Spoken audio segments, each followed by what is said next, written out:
அடுத்து வே.க. ரிதன்யா 3ஆம் ஆண்டு பிஎஸ்சி டாக்டர் NGP கலை அறிவியல் கல்லூரி.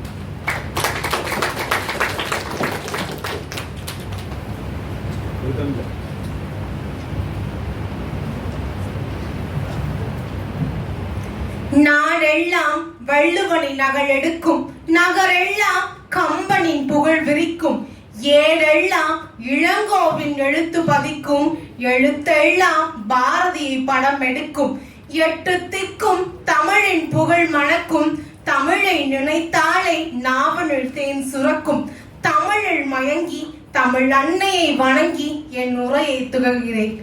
எடுத்துக்கொண்ட தலைப்போ நம் கல்வி நம் உரிமை.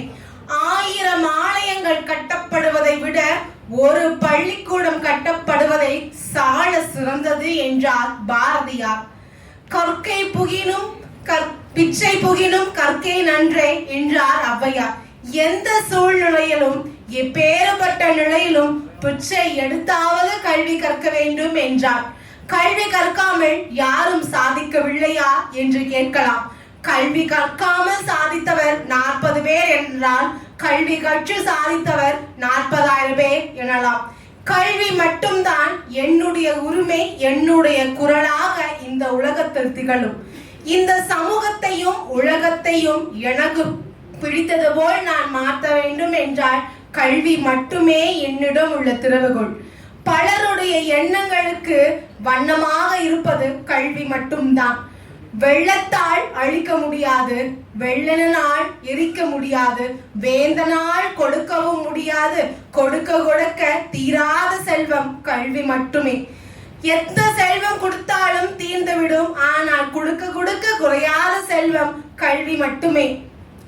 எந்த நிலை பாராமல், சாதி பாராமல், மத பாராமல் கல்வி கற்றவர் மட்டும்தான் சமநிலையை அடைய முடியுமே தவிர கல்வி கற்காமல் இருந்தால் எந்த நிலையும் அடைய முடியாது. சாமானிய மனிதனை சாதனையாளனாக மாற்றுவது கல்வி மட்டுமே. கல்வி கற்க கற்க என்ன தருகிறது என்று கேட்கலாம். எனக்கு அடையாளம் தெரிகிறது, என் சமுதாயத்துக்கு அடையாளம் தெரிகிறது, என் தலைமுறைக்கே வழிவகுக்கிறது. ஒரு குடும்பத்தில் கல்வி என்னும் விளக்கு எரிந்தால்தான் அந்த குடும்பம் பிரகாசிக்கும். இருளை கூட பகலாக மாற்றும் திறமை கல்விக்கு உள்ளது. கல்வி குடும்பங்களின் கற்றலால் தான் இன்று நான் இங்கு பேசுகிறேன், நீங்களும் இங்கு பேசுகிறீர்கள். இன்னொன்று, கல்வி என்பது எப்பேறுபட்ட புரட்சியையும் அழகாக மாற்றி சீர்திருத்தும் சிறந்த ஆயுதம். ஒருவருடைய ஆயுதத்தை விட அவனுடைய பேனாவுடைய எழுத்திற்கான சக்தி அதை விட அதிகமானது. எப்பேறுபட்ட நிலைக்கு சென்றாலும் கல்வி கற்றுவதை மட்டும் நிறுத்தக்கூடாது. கல்வி கற்க கற்க வந்து கொண்டே இருக்கும் மாபெரும் கடல். அந்த கடலிலும் பாரில் நாம் மீனாக நீந்தி சாதித்தால் மட்டும்தான் நம் உலகம் நம்மளை சாதனையாளன் என்று கூறும்.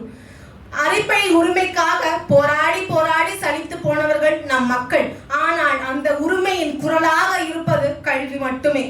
கல்வி கற்காத காமராஜர் மட்டும்தான் கல்விக்கான பல செயல்களை செய்தார். ஏனென்றால் படிக்காமல் நாமளே இவ்வளவு செய்கிறோமே, கல்வி கற்றால் என் பிள்ளைகள் இந்த உலகிற்கு என்னென்ன செய்வார்கள் என்று கூறினார். முன்பொரு காலத்தில் உணவுக்காக பள்ளிக்கு வந்தனர், பின்னர் சிந்தனைக்காக கல்விக்கு வந்தனர். இன்று அந்த சிந்தனையை செயலை ஆற்றலாக கொண்டு செல்ல நாம் அனைவரும் கல்வி கற்க கொண்டிருக்கிறோம்.